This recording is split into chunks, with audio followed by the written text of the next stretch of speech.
A tarde começava a se despedir, mas o ritmo do bairro Terra Firme estava longe de desacelerar. Belém do Pará, com seus sons vibrantes, parecia respirar junto com seus moradores. O barulho dos carros e motos ao longe se misturava ao som de crianças jogando futebol e, de vez em quando, o grito de alguém chamando o vizinho. Léo seguia em direção à aula de capoeira, realizada pela Associação Cutimboia. Conhecia cada pedaço da terra firme, como a palma da mão. Os becos apertados, as ruas que se entrelaçavam como fios soltos, os mercados que vendiam tudo. Em cada canto havia algo que o fazia se sentir em casa. Ele passou por um dos becos mais antigos, onde a água, antes livre para fluir pelos igarapés, agora estava escondida sob o concreto da canalização. A transformação era visível. O lugar onde o igarapé cortava o bairro e trazia vida para as ruas, agora era só um caminho de concreto. Sem o mesmo cheiro fresco da água, mas com o eco de algo que, aos poucos, estava desaparecendo.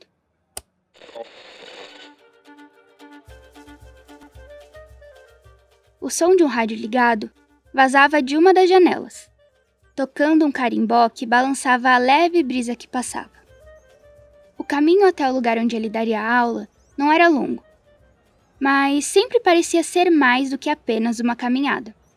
Era quase como atravessar os próprios tempos e histórias da terra firme, onde a luta por um pedaço de chão, por um lugar ao sol, ainda se misturava à memória das águas que atravessavam o bairro.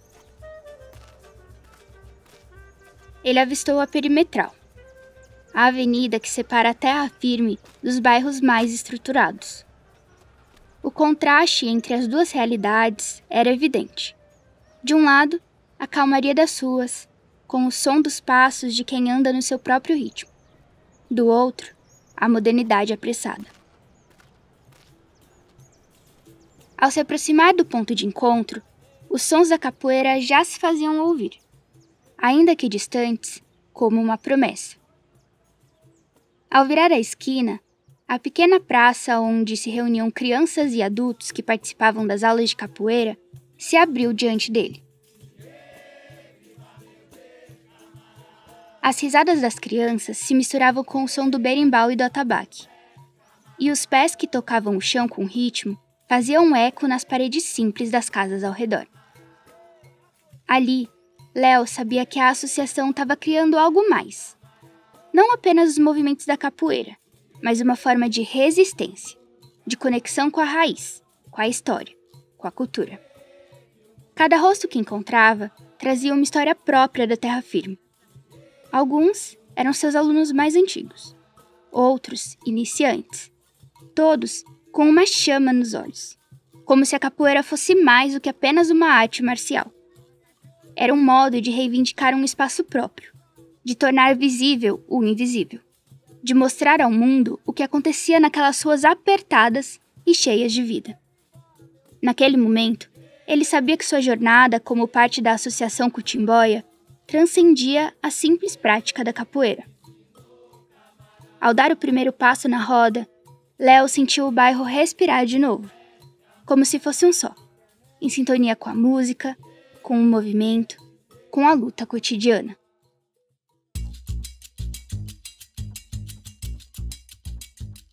Opa, nem me apresentei. Eu sou Amanda Stabile, jornalista e repórter do Nós Mulheres da Periferia.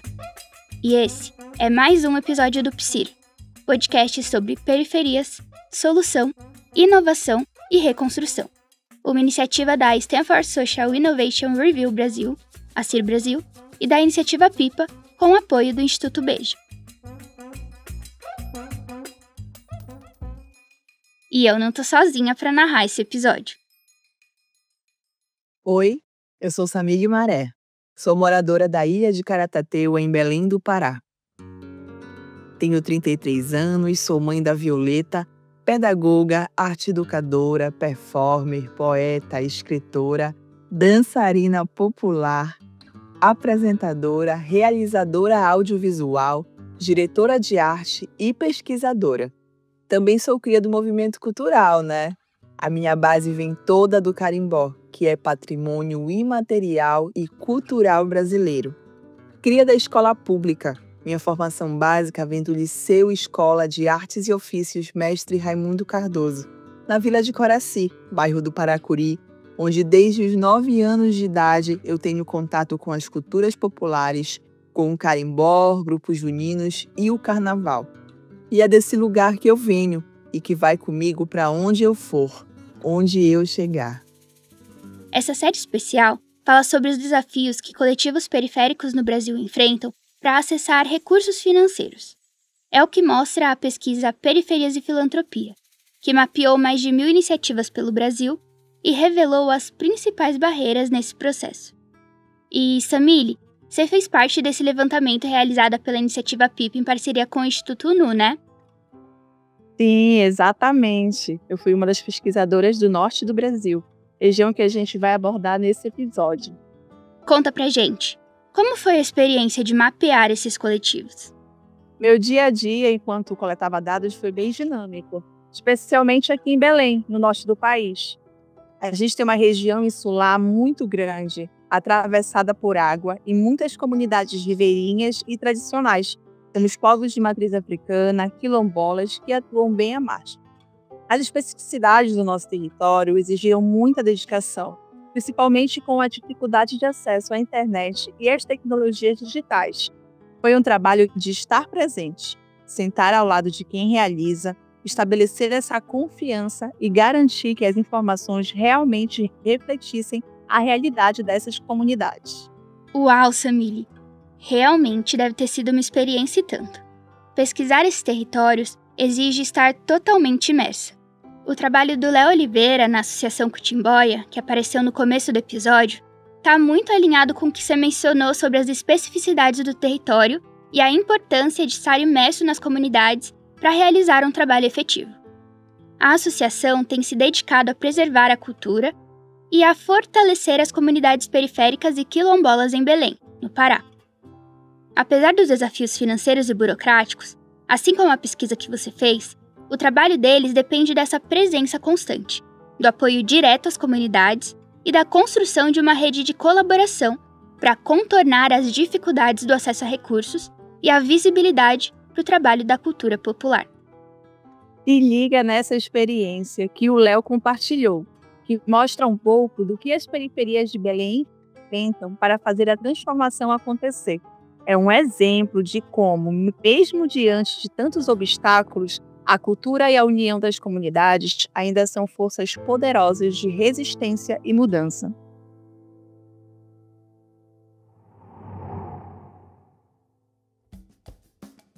Pois é, Amanda, eu sou o Léo, nasci no bairro da Terra Firme, periferia de Belém, Amazônia. Cresci no movimento popular e o movimento cultural junto, né, que é um movimento popular. Dentro do bairro que luta pela moradia, foi o seu marco inicial. Meus pais vêm dessa época. A moradia era uma das bandeiras de luta, de processo de ocupação. Nesse processo todo de ocupação, a gente vai também trabalhando a cultura, a arte, o povo que ocupou esse território. Eu trabalho com capoeira Angola, dentro do meu bairro, e outras atividades. E trabalho com outras coisas mais ainda, eu sou capoeirista, desde que eu não nasci. Tem como falar assim, eu nasci com isso, eu nasci já dentro da cultura popular, dentro da dança. A dança foi através da capoeira conheci ginástica olímpica, dança, fui dançarino contemporâneo e dançarino por danças afro-brasileiras depois, né? E a capoeira me levou me apresentou toda essa diversidade, né, que tem. E hoje a gente leva um trabalho de capoeira junto com uma associação Cutimboia, que é ligada ao meu mestre, que é o Bira Marajó. É um trabalho do Marajó também, junto com as comunidades de Quilombo. E eu sou arte educador, trabalho em algumas escolas, né, com arte e educação, e ao mesmo tempo dentro do movimento social. Sempre isso, porque eu aprendi dentro do movimento social, aprendi com meus pais, aprendi com meus amigos, e não temos como sair dessa, porque esse é o nosso norte. Esse é o nosso norte de atuação. E a cultura, ela que movimenta a arte, a cultura que movimenta toda essa movimentação de lutas populares.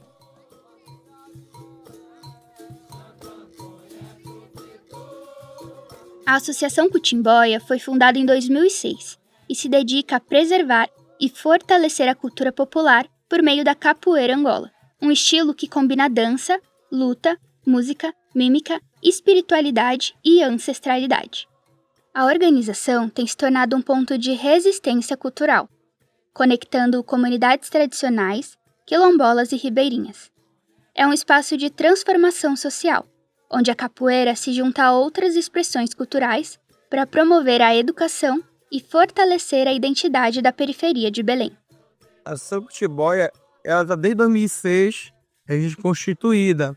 Cutimboia pelo fato de ser uma cobra da Amazônia, amarela e preta pelo fato de nossa capoeira Angola ser amarela e preta.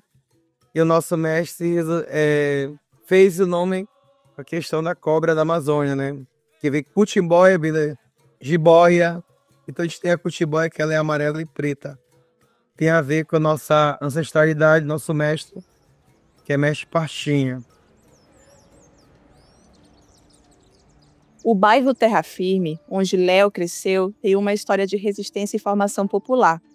Na verdade, toda a periferia de Belém é um território marcado pela luta constante por direitos básicos, como moradia e acesso à cultura, onde a falta de infraestrutura e o abandono das políticas públicas convivem com a força das comunidades locais e, mesmo diante das adversidades, constroem redes de solidariedade e resistência.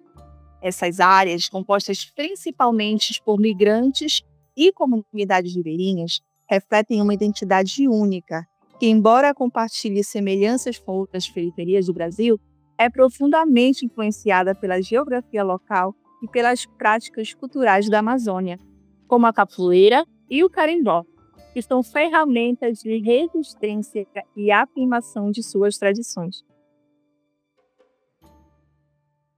Quando a gente fala de periferia, a gente sabe que não é uma coisa uniforme, né? A periferia daqui não é a mesma periferia de Guarulhos, que não é a mesma periferia de Porto Alegre, que não é a mesma das periferias de Belém. Como você caracterizaria as periferias de Belém e o bairro onde você cresceu? Eu lembro muito a música do Racionais, né, quando fala periferia em qualquer lugar, né? Quando pergunta isso aí. Eu acho que aqui, como a nossa cidade, ela é plana, ela é um pouco diferente, porque ela é muito ribeirinha ainda. Até pelo fato da formação do território, né? A formação ela é diferente um pouco. Tipo, a nossa cidade, posso falar nossa cidade, periferia de Belém, inclusive, especialmente a Terra Firme, que é o nosso território. Que é a Terra Firme? A Terra Firme ela é cheia de universidades, ao mesmo tempo tem um muro com a ocupação, né? Pelo processo. Universidade, Museu Guild, CNPq, tudo fica na Terra Firme. E a periferia.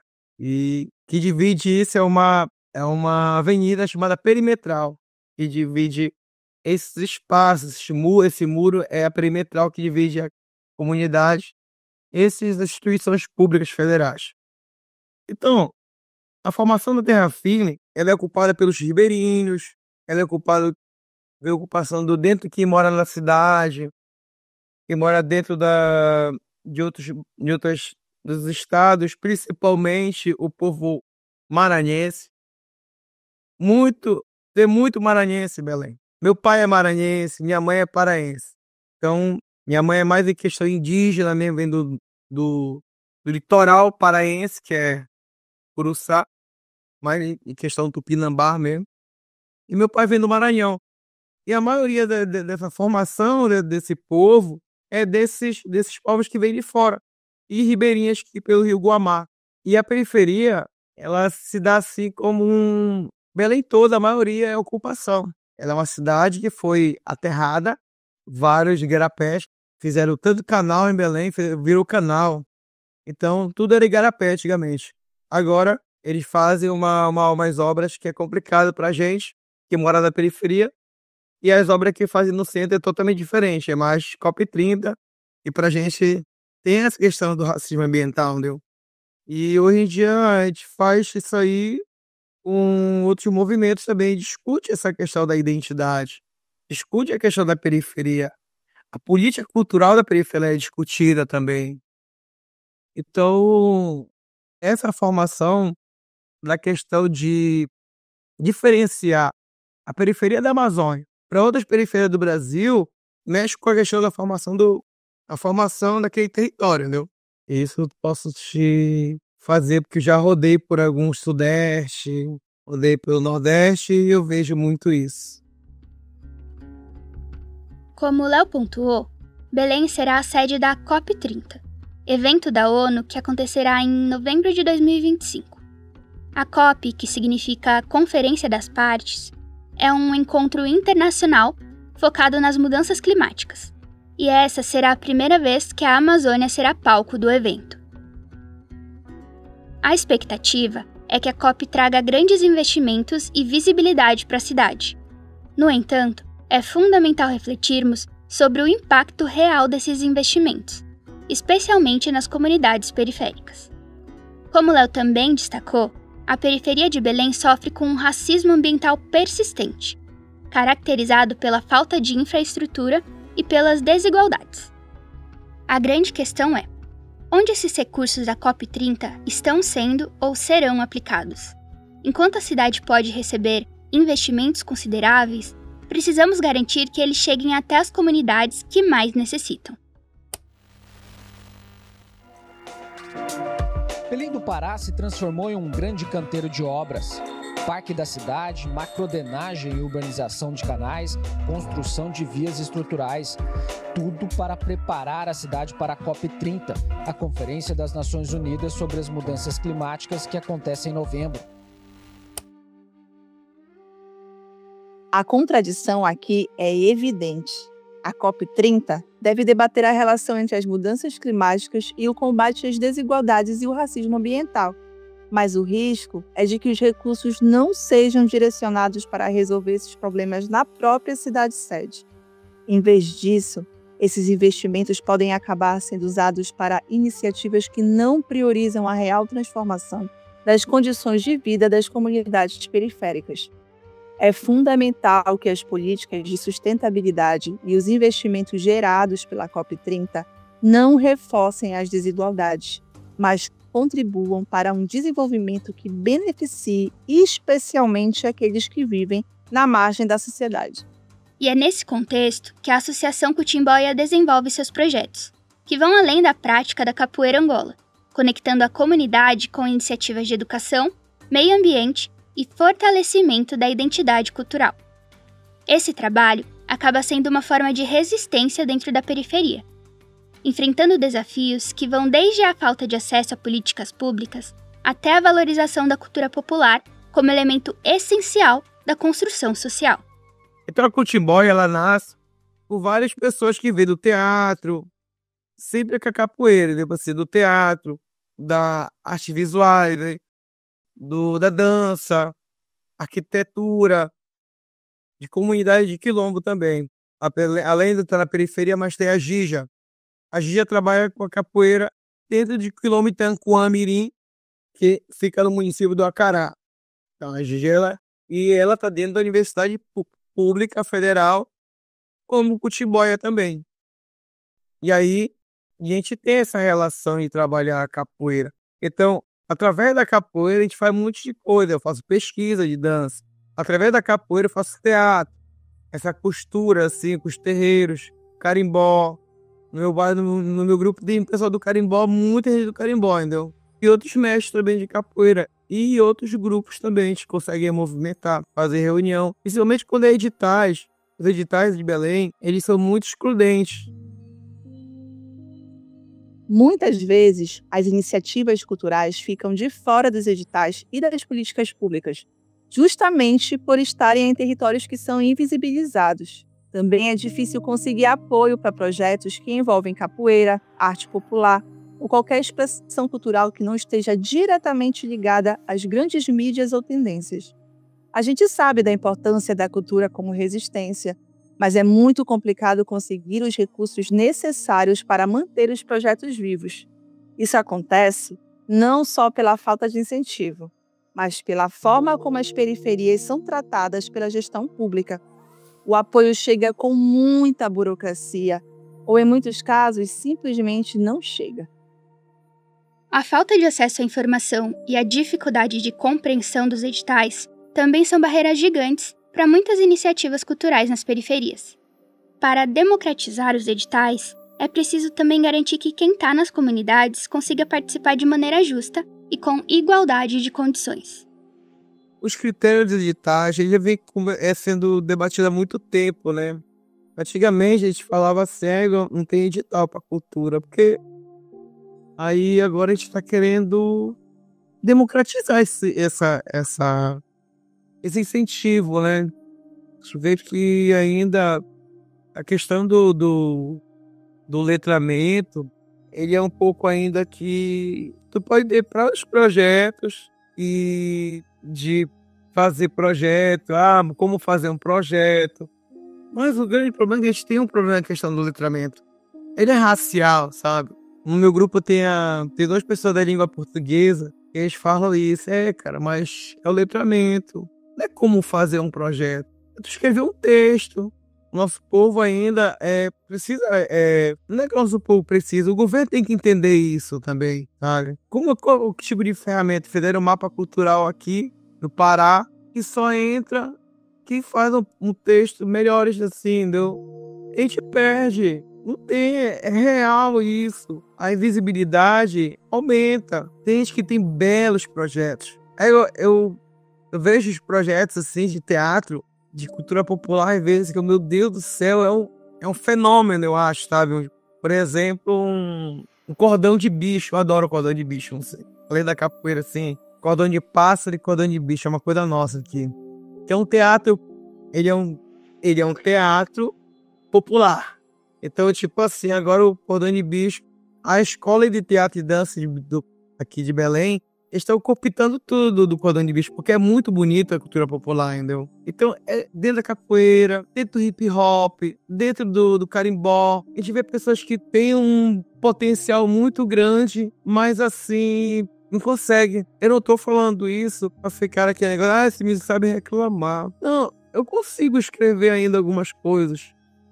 Eu tô te falando, e com o meu grupo, mas eu acho que essa questão da classe social também, a galera que mora no centro de Belém escreve muito bem. Não tem como igualar isso ali. O Léo também aponta que há um problema político.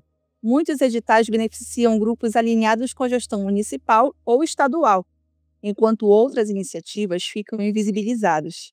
Segundo ele, existem terreiros em Belém que nem sabem da existência desses editais, o que é preocupante, porque essas são expressões autênticas da cultura local. Esse modelo tem que ser revisto, e é uma galera que não sabe nem onde passa edital. Agora, o que é bonito é a autenticidade. É a autenticidade. E eu acho que é excludente porque, pelo fato, o modelo já está ultrapassado. Eu me lembro quando, eu não sei se foi o Juca que fez, o ministro, na época, pelo áudio, sabe? Pelo áudio, os editais de cultura popular, principalmente. Essa falta de acesso a recursos também impacta diretamente a estrutura das associações e dos coletivos. Por não terem apoio financeiro constante, muitas dessas iniciativas acabam tendo que funcionar de maneira mais informal, sem a possibilidade de contar com uma equipe fixa e qualificada. Isso dificulta o trabalho de longo prazo, porque, muitas vezes, as pessoas que estão à frente dessas iniciativas não conseguem se dedicar integralmente devido à falta de remuneração. Hoje a associação conta com 7 pessoas na equipe, todas voluntárias. Como ninguém vive exclusivamente da associação, todos têm outros trabalhos. Alguns são professores, outros artesãos e outros atuam em diversos segmentos. Desde a fundação, a Associação Cutimboia já atendeu mais de 500 pessoas e, atualmente, atende cerca de 60. A associação se sustenta por meio da venda de produtos artesanais, de oficinas e dos projetos culturais em desenvolvimento, como os apoiados pela Política Nacional de Incentivo à Arte e à Cultura Brasileira, PNAB, que visa fomentar iniciativas culturais em todo o país. Além disso, conta com o apoio da Lei Aldir Blanc, sancionada em 2020 para oferecer auxílio emergencial ao setor cultural afetado pela pandemia de Covid-19. Nosso estado é um pouco difícil de viver de cultura. Eu não vou enfeitar nada aqui. É muito difícil viver de cultura porque quando abre o edital é muito difícil. Daqui a pouco a gente volta para falar mais sobre o trabalho incrível do Léo. Mas antes, bora dar uma olhada em alguns dados que ajudam a entender melhor as histórias que ele compartilhou com a gente? São dados da pesquisa Periferias e Filantropia. Assim como a Associação Cutimboia, 89% das pessoas envolvidas em iniciativas periféricas trabalham em outras frentes ou têm empregos fora desses projetos. Isso reflete a realidade compartilhada pelo Léo, onde os membros da Associação Cutimboia conciliam múltiplas responsabilidades para manter as atividades da organização vivas.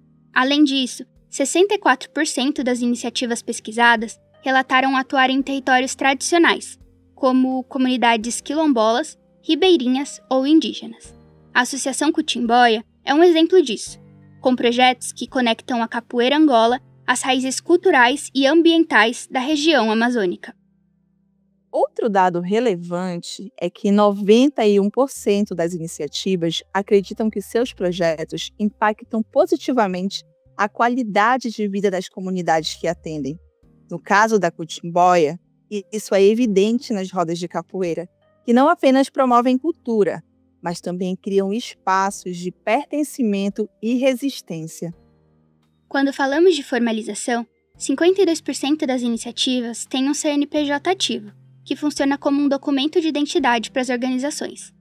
Mas 76% das que não têm expressaram o desejo de se formalizar. A Associação Cutimboia está em processo de regularização, uma etapa desafiadora, mas essencial para acessar mais oportunidades e garantir a sustentabilidade de suas ações. Essa questão de formalização é um dos principais desafios para muitas iniciativas nas periferias.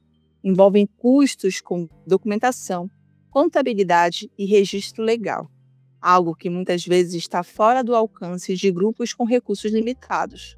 Sem o CNPJ, fica difícil participar de editais e acessar políticas públicas, o que impede que muitas iniciativas culturais que já enfrentam desafios financeiros possam crescer e se fortalecer.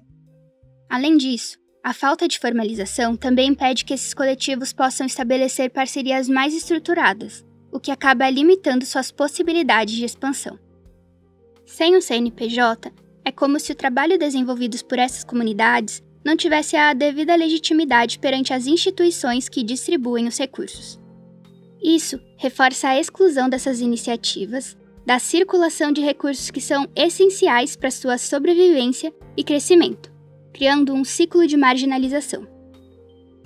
Consequentemente, muitos desses grupos permanecem à margem do sistema, apesar de sua importância cultural e social para as comunidades em que atuam.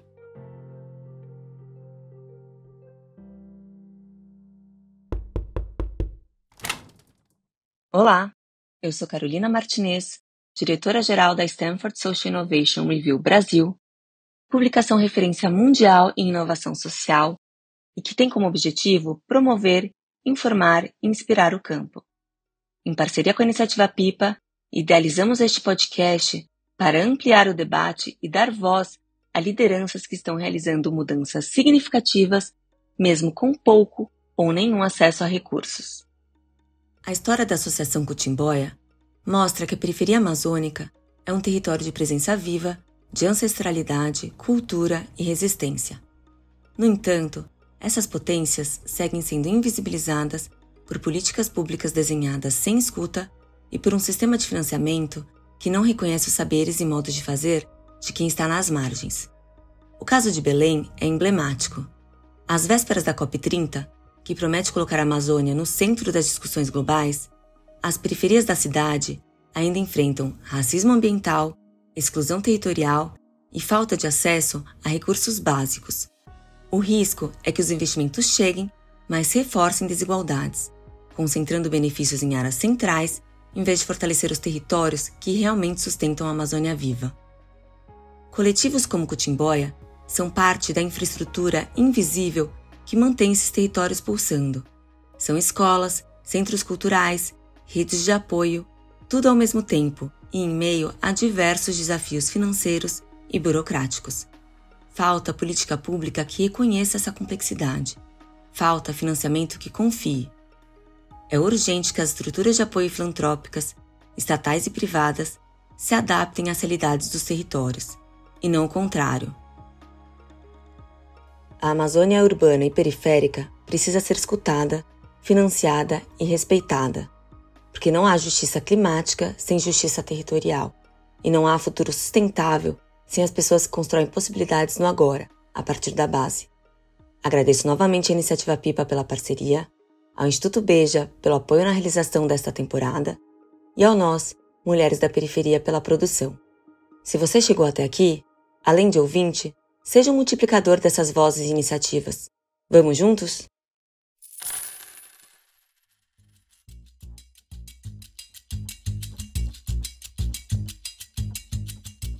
Esse foi mais um episódio do PSIR, podcast sobre periferias, solução, inovação e reconstrução. Uma iniciativa da plataforma CIR Brasil e da Iniciativa Pipa, com apoio do Instituto Beja. Essa conversa nos deu uma perspectiva sobre como coletivos como a Associação Cutimboia são essenciais para a transformação das comunidades periféricas, mesmo diante de tantas dificuldades. A resistência e a força desses grupos não vem apenas da luta por recursos, mas da sua capacidade de manter viva a cultura, além de educar e promover a inclusão social.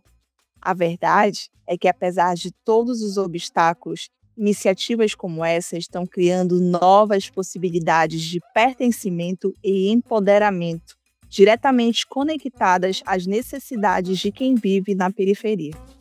Exatamente.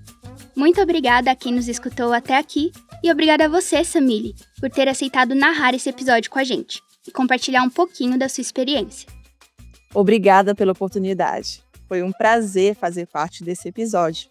Eu espero que com essa conversa a gente consiga gerar mais reflexões e mais ações para fortalecer essas iniciativas que, apesar de tudo, seguem resistindo e transformando suas comunidades. Seguimos juntas. E para quem quiser saber mais sobre a pesquisa Periferias e Filantropia, o link está aqui na descrição. Você também pode seguir a Iniciativa Pipa e a CIR Brasil nas redes sociais, @Iniciativa Pipa em todas as redes e @CIR Brasil, com 2 S no Facebook e no LinkedIn, e @stanford.cir.br no Instagram. Beijos! Esse episódio usou áudio de Canal Gov no YouTube. Tem edição, sonorização e masterização por Janaína Oliveira. Trilha original por DJ Fino. A produção e o roteiro são meus, Amanda Stabile.